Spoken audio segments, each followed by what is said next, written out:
గురు గణేష్ మేధా దక్షిణామూర్తి సహిత శ్రీ బాలా త్రిపురసుందరే నమః.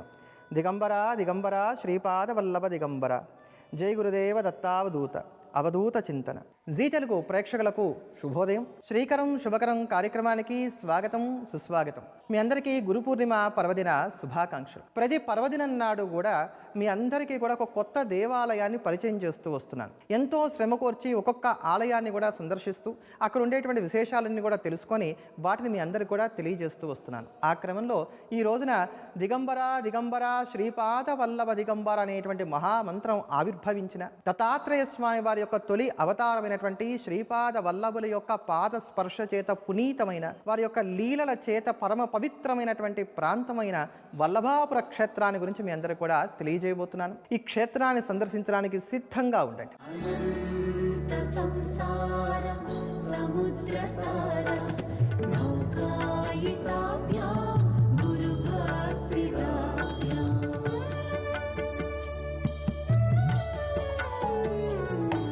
ధర్మబద్ధమైనటువంటి కోరికలు నెరవేరడానికి ఈ రోజున ఎటువంటి పరిహారాన్ని పాటించాలి, అసలు గురు పూర్ణిమ నాడు ఎవరిని పూజించాలో కార్యక్రమంలో వివరంగా తెలుసుకుందాం. ఇవన్నీ తెలుసుకోవడానికి ముందుగా యథావిధిగా కార్యక్రమాన్ని పంచాంగంతో ప్రారంభిద్దాం.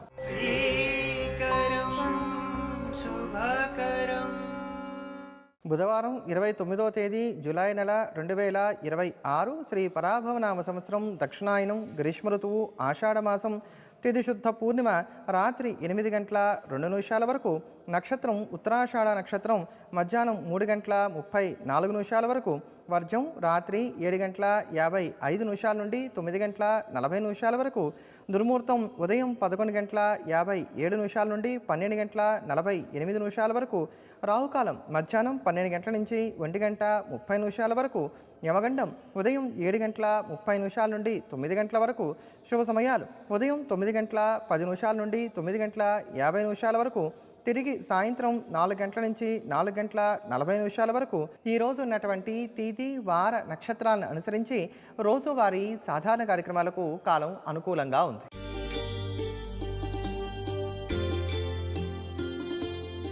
ఈరోజు మీ ఇష్టదైవాన్ని పసుపు రంగు పూలతోటి పూజించి, అలానే ఈ రోజున ఆవుకి ఆకుపచ్చగా ఉండేటువంటి కూరగాయలు కానీ లేదా ఆకుపచ్చని ఆకుకూరలు కానీ యథాశక్తిగా తినిపించి ఆ తర్వాత తల్లిదండ్రుల దగ్గర ఆశీర్వాదం తీసుకొని మీరు అనుకున్నటువంటి పనులకు ఉపక్రమించండి. చక్కటి ఫలితాలని అందుకోగలుగుతారు.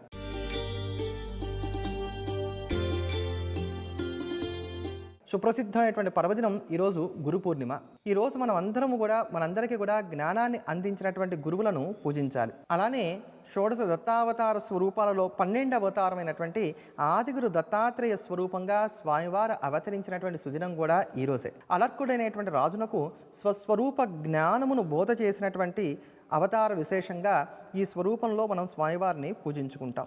ఈరోజు స్వామివారిని చిదాత్మ జ్ఞాన రూపాయ గురవే బ్రహ్మరూపిణే దత్తాత్రేయాయ దేవాయ నమోస్తు పరమాత్మనే అని చెప్పని ధ్యానం చేసి స్వామివారికి చక్కగా షోడశోపచార పూజలు చేసి కొబ్బరికాయని కనుక నివేదనగా సమర్పించినట్లయితే కనుక ఈ ఐహికమైనటువంటి కాంక్షలు ఏవైతున్నాయో ఇవన్నీ కూడా తొలగి తురియ పురుషార్థమైనటువంటి మోక్షం మీద మనందరికి కూడా మక్కువ కలిగి తరించడానికి అవకాశం ఉంటుందని చెప్పని మనకి దత్తపురాణం వంటి గ్రంథాలన్నీ కూడా తెలియజేస్తున్నాయి. కనుక ఈరోజు యథాశక్తిగా స్వామివారిని పూజించడం అనేది మంచిది.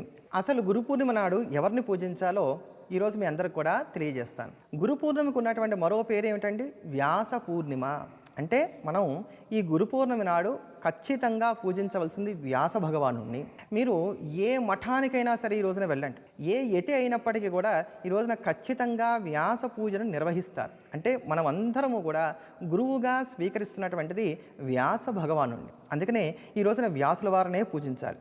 ఎందుకు ఇలా ఈ రోజున వ్యాసుల వారినే పూజించాలి, ఎందుకు మనందరూ కూడా గురువుగారు వ్యాసుల వారు, దీన్ని తెలుసుకునేటువంటి ప్రయత్నం చేద్దాం. సృష్టి ఆదిలో శ్రీమన్నారాయణుడి యొక్క నాభి కమలం నుంచి ఉద్భవించినటువంటి చతుర్ముఖ ప్రజాపతి అయినటువంటి బ్రహ్మగారికి నారాయణుడు వేదాలను అనుగ్రహిస్తే ఆయన ఆ వేదాలను మననం చేస్తూ ఉన్నాడు. ఆ వేదాలను వ్యాప్తి చేయడం కోసం అని చెప్పని విష్ణు యొక్క వక్షస్థలం నుంచి ఒక తేజోమూర్తి ఆవిర్భవించాడు. ఆ ఆవిర్భవించినటువంటి మూర్తికే అపాంతరతముడు అని పేరు. ఈయన సాక్షాత్తు శ్రీమన్నారాయణుడి యొక్క అవతారం. ఆ అపాంతరతముణ్ణి నారాయణుడు ఆజ్ఞ చేశాట, నాయన నువ్వు వేదాలని వ్యాప్తి చెయ్యి అని చెప్పని. అలా వేదాలని వ్యాప్తి చేయడానికి గాను ఆయన పేర్కొనబడ్డాడు గనక, నిర్దేశింపబడ్డాడు గనక ఆయనే వేద వ్యాసుడైనాడు. అలా వేదవ్యాసుడైనటువంటి వారు ఎవరయ్యా అంటే సాక్షాత్తు నారాయణుడి యొక్క స్వరూపమే. అందుకనే వ్యాసాయ విష్ణు రూపాయ అంటూ ఆయనకి నమస్కరిస్తూ వస్తాం. అలా వేదాలను వ్యాప్తి చేస్తున్నటువంటి ఆ అపాంతర తమ్ముడు ద్వాపర యుగాంతంలోకి వచ్చేసరికి వేద రాశిని 4 భాగాలుగా చేసి మనందరం సులభ సాధ్యంగా గ్రహించడానికి గాను ఋగ్వేదము, యజుర్వేదము, సామవేదము, అథర్వణ వేదం అనేటువంటి 4 విభాగాలుగా మనకు అనుగ్రహించాడు. ఇంత అపారమైనటువంటి విజ్ఞానాన్ని ఉత్తమాధికారులే తప్ప అందరూ తెలుసుకోలేరు కదా అనేటువంటి కారుణ్యం చేత ఈ వేదములో చెప్పుకున్నటువంటి విశేషాలన్నీ కూడా తెలియడం కోసం అని చెప్పని పంచమ వేదం అనబడేటువంటి మహాభారతాన్ని 1,00,000 శ్లోకాలతో మనందరికి కూడా అనుగ్రహించాడు. అంతేనా అంటే అందరికీ కూడా వేదరాశి అర్థమవటం కోసం అని చెప్పని 18 మహాపురాణాలను అనుగ్రహించాడు. అంతేగాక అనేకమైనటువంటి స్తోత్రములను అనుగ్రహించాడు. ఇలా అపారమైనటువంటి జ్ఞాన రాశినంతా కూడా వాంగ్మయ రూపంలో మనకు అనుగ్రహించి మనందరిని కూడా ఉద్ధరించి జ్ఞానం వైపు నడిపించినటువంటి మహాత్ములైనటువంటి గురువుగారు ఎవరయ్యా అంటే వ్యాసుల వారు.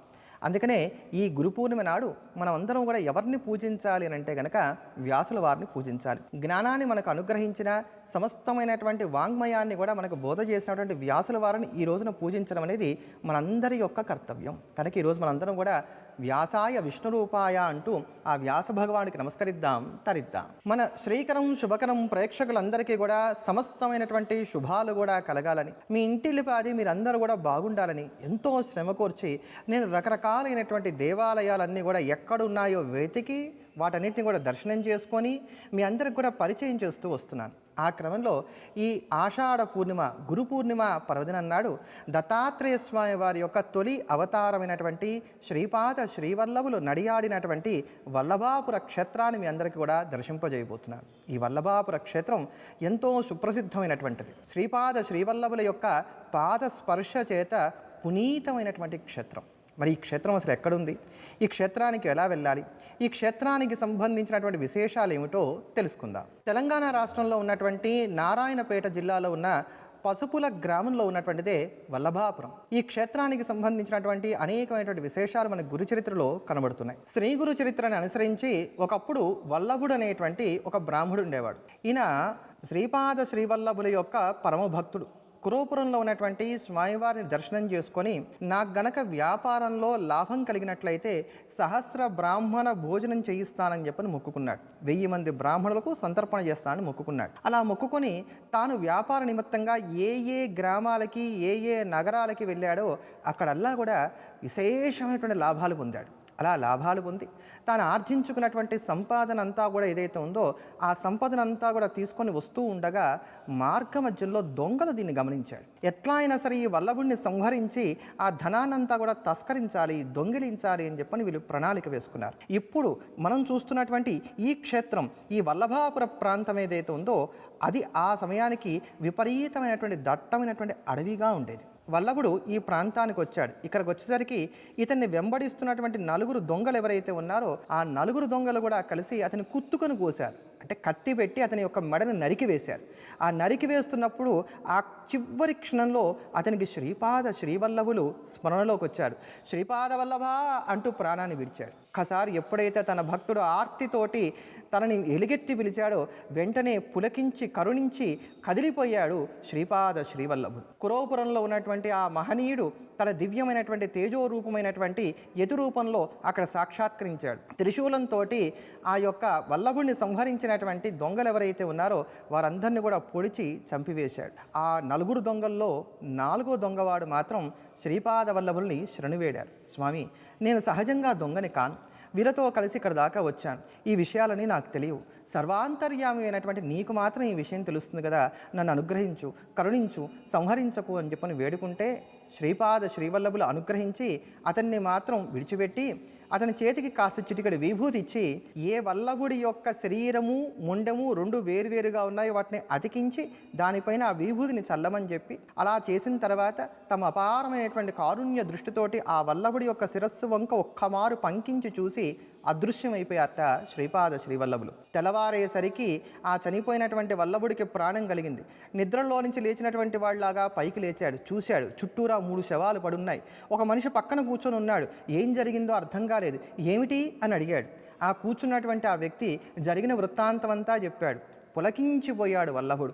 ఆహా, శ్రీపాద శ్రీవల్లభుల యొక్క అనుగ్రహం నా ఎందు కలిగింది కదా, నువ్వు ఎంత ధన్యజీవి, నాకు దర్శన భాగ్యం కలగలేదు కానీ నువ్వు మాత్రం స్వామివారిని దర్శించుకున్నావు కదా అని చెప్పని అక్కడ కూర్చున్నటువంటి ఆ దొంగని కూడా చక్కగా నమస్కారం చేసినటువంటి వాడే మళ్ళీ తిరిగి కురవపురం వెళ్ళి తాను మొక్కుకున్నటువంటి దానికి 4 4,000 మంది బ్రాహ్మణులకు అన్నసంతర్పణ చేశాట. ఇలా శ్రీపాద శ్రీవల్లభులు వల్లభుణ్ణి అనుగ్రహించినటువంటి ప్రదేశం ఏదైతే ఉందో అదే వల్లభాపురం. ఆ వల్లభాపురంలోనే ఇప్పుడు నేను నిలబడున్నాను. ఆ వల్లభాపురాన్ని ఇప్పుడు మీ అందరూ కూడా దర్శనం చేస్తున్నారు. ఆ కారుణ్యమూర్తి యొక్క అనుగ్రహ విశేషముల చేత పులకించినటువంటి పుడమి ఇదంతా కూడా. అనేకమైనటువంటి లీలలు ఇట్లా ఇక్కడ శ్రీపాద శ్రీవల్లభులు అనేకం చూపించారు. ఈ గురు పూర్ణిమ పర్వదినం నాడు ఆది గురువు అయినటువంటి దత్తాత్రేయ స్వామి వారికి జరిగేటువంటి అభిషేకాన్ని తిలకిద్దాం, తరిద్దాం. దత్తాత్రేయం పరసుఖమయం వేదగేయం హ్యమేయం యోగిధ్యేయం హృతనిజభయం స్వీకృతానేకకాయం దుష్టాగమ్యం వితత విజయం దేవదైత్యర్షివంద్యం వందే నిత్యం విహిత వినయం చావ్యయం భావగమ్యం. దత్తాత్రేయ నమోస్తుతే భగవతే పాపక్షయం కురువతే దారిద్ర్యం హరతే భయం శమయతే కారుణ్యమాతన్వతే భక్తానుద్ధరతే శివం చ దదతే సత్కీర్తిమాతన్వతే భూతాంద్రావయతే వరం ప్రదదతే శ్రేయః పతే సద్గతే. ఏకం సౌభాగ్యజనకం తారకం లోకనాయకం విశోకం భక్తత్రాతారం నమస్యే కామపూరకం నిత్యం స్మరామి తే పాదౌ హతఖేదౌ సుఖప్రదౌ ప్రదేహి మే శుద్ధభావం భారం యో వారయేద్రుతం సమస్త సంపత్ప్రదమార్తబంధుం సమస్త కళ్యాణదమాప్తబంధుం కారుణ్య సింధుం ప్రణమామి దత్తం యస్సోధయత్యాసు మలీన చిత్తం సమస్త భూతాంతరబాహ్యవర్తి యశ్చాత్రిపుత్రో యతి చక్రవర్తి సుకీర్తి సంవ్యాప్త దిగంతరాళః సపాతు మాం నిర్జిత భక్తకాలః వ్యాధ్యాధిదారిద్ర్యభయార్తిహర్త స్వగుప్తయే నైక శరీరధర్త స్వదాసభర్త బహుధా విహర్త కర్తాప్యకర్త స్వవశోరిహర్త సచానసూయాతనయో భవద్యో విష్ణు స్వయం భావిక రక్షణాయ గుణాయదీయాన హి బుద్ధిమద్భిః గణ్యంత ఆకల్పమపీహ ధాత్ర న యత్కటాక్షామృతవృష్టితోత్ర తిష్టంతి తాపాః సకలాః పరత్ర. శ్రీపాద శ్రీవల్లభుల యొక్క పాద స్పర్శ చేత పునీతమైనటువంటి వల్లభాపుర క్షేత్రాన్ని గురించి మరిన్ని విశేషాలను తెలుసుకుందాం. కృతయుగంలో జనార్దనుడిగా ఉన్నటువంటి స్వామియే త్రేతాయుగంలో రఘురాముడిగా, ద్వాపరంలో బలరామకృష్ణులుగా ఉన్నటువంటి ఆ మూర్తియే ఈ కలియుగంలో మనందరినీ కూడా తరింపజేయడానికి గాను శ్రీపాద వల్లభులుగా జన్మించారని చెప్పని ప్రతీతి. ఆంధ్ర రాష్ట్రంలో ఉన్నటువంటి పిఠాపురంలో అవతరించినటువంటి శ్రీపాద వల్లభులు తమ లీలా విలాస భూమిగా ఎంపిక చేసుకున్నటువంటి క్షేత్రాలే కురోపురం, అలానే వల్లభాపురం. కృష్ణానదికి ఒక ఒడ్డున కురోపురం ఉంటే మరొక ఒడ్డున వల్లభాపురం ఉంది. కురోపురంలో ఉన్నటువంటి స్వామివారు ప్రతినిత్యం కూడా ఈ వల్లభాపుర క్షేత్రానికి వచ్చి ఇక్కడ సూర్య నమస్కారాలు చేసేటువంటి వారని, అలానే ఇక్కడ దర్బారు నిర్వహించి అనేకమైనటువంటి భక్తులను అనుగ్రహించేవారని చెప్పని మనకి గురు చరిత్ర తెలియజేస్తున్నటువంటి సత్యమైనటువంటి అంశం. అలా ఈ వల్లభాపురంలో నేటికి కూడా శ్రీపాద వల్లభులు ఎక్కడైతే కనుక ప్రతినిత్యం సూర్య నమస్కారాలు చేసేవారో ఆ ప్రాంతాన్ని మనం చూడొచ్చు. దాన్ని సూర్య నమస్కార బండగా పిలుస్తూ ఉంటారు. ఆ సూర్య నమస్కార బండ దగ్గరే ఒక అద్భుతమైనటువంటి శివలింగం మనందరికి కూడా కనబడుతూ ఉంటుంది. ఈ శివలింగాన్నే అంబిక పూజించింది అని చెప్తారు. ఒకప్పుడు ఇక్కడ అంబిక అనేటువంటి ఒక స్త్రీమూర్తి ఉండేది. ఈవిడికి పిల్లలు పుట్టడం పోవడం ఇలా ఉంటున్నటువంటి తరుణంలో ఒక పిల్లవాడు మాత్రం పుట్టి అతను బ్రతికాడే కానీ అతను జురుడుగా ఉండేవాడు. అంటే అతనికి ఎటువంటి జ్ఞానము ఉండేటువంటిది కాదు. పిల్లవాడు పెరుగుతున్నాడు, పెద్దవాడు అవుతున్నాడు. కాలాంతరంలో ఈ అంబిక యొక్క భర్త కూడా చనిపోయాడు. దాంతో ఏం చేయాలో తెలియక ఆ పిల్లవాడిని పెట్టుకొని ముష్టెత్తుకొని జీవిస్తూ వస్తున్నదట అంబిక. అప్పుడు ఇక్కడ ఉన్నటువంటి గ్రామస్తులందరూ కూడా పిల్లవాడిని తిట్టాటి, ఎందుకురా నీ జన్మ అని తిడుతూ ఉంటే ఆ మాటలు భరించలేక కృష్ణానదిలో దూకి చనిపోదామని చెప్పి నా పిల్లవాడు పరిగెడుతున్నాడు. అతని వెనకాల తల్లి కూడా పరిగెట్టింది, నేను కూడా శరీరాన్ని త్యజిస్తాను, నేను మాత్రం బ్రతికి ఏం చేయాలని చెప్పని ఆవిడ కూడా ఆత్మహత్య చేసుకోవడానికి బయలుదేరుతున్నటువంటి తరుణంలో శ్రీపాద వల్లభుల కారుణ్య దృష్టి వీళ్ళపైన ప్రసరించింది. స్వామివారు ఆ పిల్లవాడిని ఆపి అతనికి ఉన్నటువంటి జడత్వానంతా కూడా పోగొట్టి అతన్ని జ్ఞానిగా మార్చారు. అంబికకు జ్ఞానోపదేశం చేసి, అమ్మ నువ్వు నిరంతరాయంగా శివార్చన చేస్తూ ఉండు, కాలాంతరంలో నేను నీ గర్భాన అవతరిస్తానని చెప్పారు. ఆ అంబిక పూజించినటువంటి శివలింగం ఇప్పటికీ కూడా ఈ వల్లభాపుర క్షేత్రంలో ఉంది. ఇక్కడ శివార్చన చేసినటువంటి కారణం చేతనే అంబిక గర్భంలో కాలాంతరంలో స్వామివారు తమ రెండవ అవతారమైనటువంటి నృసింహ సరస్వతిగా అవతరించారని చెప్పని ప్రతీతి. ఈ లీలకు కూడా కేంద్ర బిందువైనటువంటిది ఈ వల్లభాపురమే. ఈ వల్లభాపుర క్షేత్రంలోనే తమకు నిత్యం నమస్కారం చేస్తున్నటువంటి చాకలి భక్తికి మెచ్చి స్వామివారు రాజ్యాన్ని ఇచ్చారు. ఎక్కడిచ్చారు? ఇప్పుడు మనం చూస్తున్నటువంటి ఈ భవ్యమైనటువంటి స్వామివారి యొక్క మూర్తి వెలసి ఉన్నటువంటి ఈ ప్రాంతంలోనే రజకుడైనటువంటి చాకలివానికి రాజ్య భిక్ష పెట్టి స్వామివారు అనుగ్రహించారు. అంత పరమ పవిత్రమైనటువంటి ప్రాంతం ఈ వల్లభాపురం. అందుకని ఈ వల్లభాపుర క్షేత్రానికి విచ్చేసి ఎవరైతే గనక శ్రీవల్లభులను శరణి పెడతారో వాళ్ళందరి యొక్క జీవితంలో కూడా దేనికి కొదువ లోటు అనేటువంటిది ఉండదు. ఈ వల్లభాపురంలో ఉన్నటువంటి శ్రీ దత్తాత్రేయ మహాసంస్థాన పీఠంలో ఇప్పుడు మనం చూస్తున్నటువంటి ఈ భవ్యమైనటువంటి ఆలయం ఏదైతే ఉందో దీనికి శంకుస్థాపన జరిగింది 1998లో. 1998లో విఠల్ బాబా గారు ఇక్కడికి విచ్చేసి ఇప్పుడు మనం చూస్తున్నటువంటి ఈ ఆలయాన్ని నిర్మించాలనేటువంటి సంకల్పం చేత 1999లో జూన్ 30లో శంకుస్థాపన చేశారు. అలానే అదే సంవత్సరం అంటే 1999వ సంవత్సరం మే 3వ తేదీన ఇప్పుడు మనం చూస్తున్నటువంటి దివ్యమైనటువంటి భవ్యమైనటువంటి స్వామివారి యొక్క మంగళ విగ్రహ ప్రతిష్టాపన చేశారు. ఈ మంగళ విగ్రహం ఏదైతే ఉందో స్వామివారి యొక్క దత్తాత్రేయ మూర్తి ఇది ఏకశిల. అంతేగాక దీని యొక్క విశేషం ఏంటంటే ఇది సాలగ్రామశిల. సాలగ్రామశిల ఎక్కడైతే ఉంటుందో ఆ సాలగ్రామశిలతో చిక్కినటువంటి మూర్తులు ఎప్పటికీ కూడా ప్రాణం ఉంటుందని చెప్పని శాస్త్రములు మనకి చెప్తున్నాయి. అందుకని ఈ సాలగ్రామ మూర్తి మనందరినీ కూడా తరింపజేసేటువంటి మూర్తి. ఇది 6.5 అడుగుల ఎత్తులో ఉన్నటువంటి మూర్తి. ఈ భవ్యమైనటువంటి దత్తాత్రేయ స్వామి వారి యొక్క ప్రతిష్ఠ ఇక్కడ పై అంతస్తులో చేశారు. ఈ స్వామివారి మీద జూన్ 1వ తేదీ నుంచి జూన్ 15వ తేదీ వరకు కూడా ప్రతినిత్యము కూడా ఆపాద మస్తకము కూడా సూర్యకిరణాలు పడ్డాన్ని ఇప్పటికీ కూడా ప్రత్యక్ష నిదర్శనంగా స్థానికులు భావిస్తూ ఉంటారు. ఈ ఆలయ నిర్మాణాన్ని కనుక మనం గమనించినట్లయితే కింది అంతస్తులో అమ్మవారి యొక్క ప్రతిష్ఠ ఉంది. అమ్మవారి పేరు అనఘాదేవి. శ్రీచక్ర రూపంగా అమ్మవారిని ఇక్కడ అనఘాదేవిగా ప్రతిష్ఠ చేసి ఆ శ్రీచక్రానికి వెనక భాగంలో దుర్గాదేవి యొక్క మూర్తిని కూడా ప్రతిష్ఠ చేశారు. అసలు ఈ ఆలయంలోకి అడిగిరగానే మొట్టమొదటిగా మనకు ఒకవైపు గణపతి, మరొక వైపు వనదుర్గాదేవి దర్శనమిస్తారు. అలానే ఆలయంలోకి పైకి వచ్చినప్పుడు అనగా అమ్మవారి యొక్క ఆలయం మనకు కనబడుతుంది. ఈ అనగా అమ్మవారి యొక్క ఆలయంలో కూడా అనేకమైనటువంటి సుందరమైనటువంటి శిల్పాలు మనందరికీ కూడా దర్శనమిస్తాయి. అష్టలక్ష్ములు, అలానే నవదుర్గలు, వీళ్ళతో పాటు అష్టాదశ శక్తిపీఠాలు, తుంబురుడు, నారదుడు వంటి అనేక రకాలైనటువంటి శిల్పకళా శోభితమై ఈ ప్రాకారం అంతా కూడా మనకి దర్శనమిస్తూ ఉంటుంది. దానికి పై అంతస్తులో ఉన్నటువంటి ఇప్పుడు మనం చూస్తున్నటువంటి ఈ దత్తాత్రేయ స్వామి వారి యొక్క ఆలయంలోకి వచ్చేసరికి గురు చరిత్రలో చెప్పబడినటువంటి 52 అధ్యాయాల్లో ఉన్నటువంటి సంపూర్ణమైనటువంటి చరిత్ర అంతా కూడా శిల్పాల రూపంలో మనందరూ కూడా దర్శనమిస్తూ ఉంటుంది. అలానే స్తంభాల మీద కూడా రకరకాలైనటువంటి భంగిమల్లో మనకి గణపతి దర్శనాన్ని ఇస్తూ ఉంటాడు. తుంబురుణ్ణి కూడా మనం ఇక్కడ చూడవచ్చు, నారదుణ్ణి మనం చూడవచ్చు. తుంబురుడు, నారదుడు వీళ్ళిద్దరు కూడా సంగీత విద్యలో మేటి అని చెప్పని వారిద్దరిని కూడా ఇక్కడ మనకి శిల్ప రూపంలో దర్శన భాగ్యాన్ని కలగజేస్తూ వచ్చారు. అటువంటి ఈ వల్లభాపురంలో వేం చేసినటువంటి దత్తాత్రేయ స్వామి వారి దర్శనం చేసుకోవడానికన్నా ముందుగా ఈ క్షేత్రంలో ఉన్నటువంటి కాలభైరవుడిని తొలిగా దర్శనం చేసుకోవాలి. కాలభైరవుడు ఇక్కడ క్షేత్రపాలకుడిగా ఉంటాడు. అలానే ఈ క్షేత్రానికి సమీపంలో ఉన్నటువంటి రేణుకా అమ్మవారు క్షేత్రపాలకురాలుగా ఉంటుంది కనుక అమ్మవారిని కూడా దర్శనం చేసుకోవటం అనేది ఇక్కడ ఉన్నటువంటి క్షేత్ర సంప్రదాయం. వారిద్దరిని దర్శనం చేసుకున్న తర్వాత అప్పుడు అనఘాదేవిని, ఆ పైన దత్తాత్రేయ స్వామి వారిని ఇక్కడ మనందరం కూడా దర్శించాలి. అలానే ఈ క్షేత్రంలోనే త్రిశూల మందిరం ఉంది. ఇక్కడే ఔదుంబర వృక్షం ఉంది, అంటే మేడి చెట్టు. దత్తాత్రేయుడికి ప్రతిరూపమైనటువంటి ఈ ఔదుంబర వృక్షం ఏదైతే ఉందో అది ఇక్కడ త్రిశూల ఆకారంలో ఉంటుంది. ఈ ఔదుంబర వృక్షాన్ని ఎవరైతే గనక దర్శించి 27 ప్రదక్షిణాలు చేసి తమ మనస్సులో ఉన్నటువంటి కోరిక కోరుకుంటారో ఆ కోరిక నెరవేరుతుందని చెప్పని ప్రతీతి.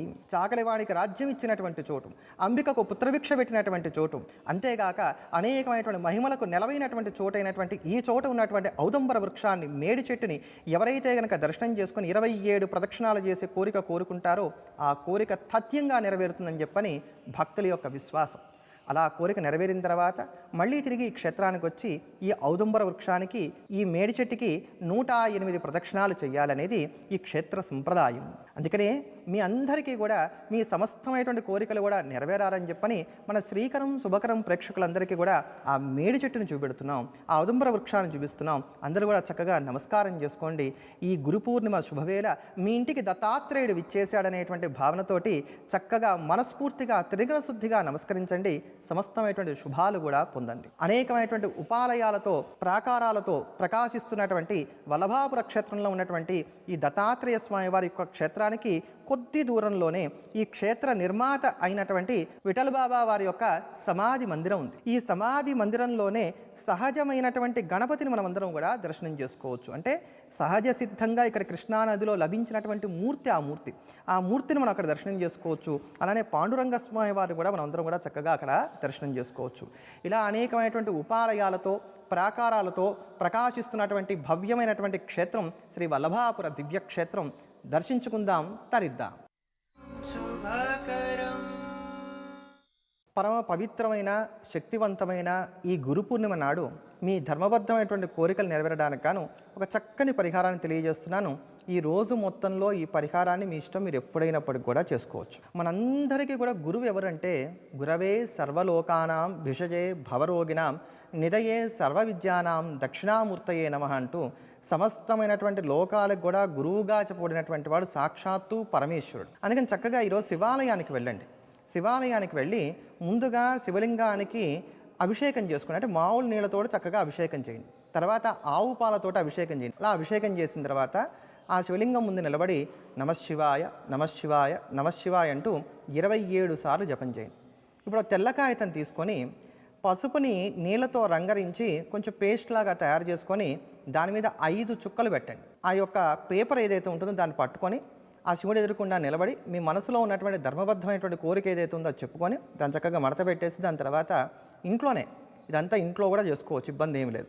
ఇంట్లో మీకు ఉండేటువంటి పూల కుండీ కానీ చెట్లు కానీ ఏవైతే ఉంటాయో వాటిలో దాన్ని పాతి పెట్టేసి, అంటే ఆ మట్టి లోపలికి అదిమి పెట్టేసి పైన చక్కగా మట్టి అంతా కూడా కప్పేసి ఒక గ్లాసు కానీ అర గ్లాసు కానీ చక్కగా నీళ్లు పోసేయండి. ఇంతే మీరు చేయవలసింది. ఈరోజు ఈ పరిహారాన్ని ఆచరించండి. వచ్చే గురు పూర్ణిమ కల్లా మీ ధర్మబద్ధమైనటువంటి కోరిక నెరవేరుతుంది. పాపాలకు పరిష్కారం సద్గురు సేవే ప్రాయశ్చిత్తం, మానవాళికి మార్గదర్శనం సద్గురు నామ స్మరణం.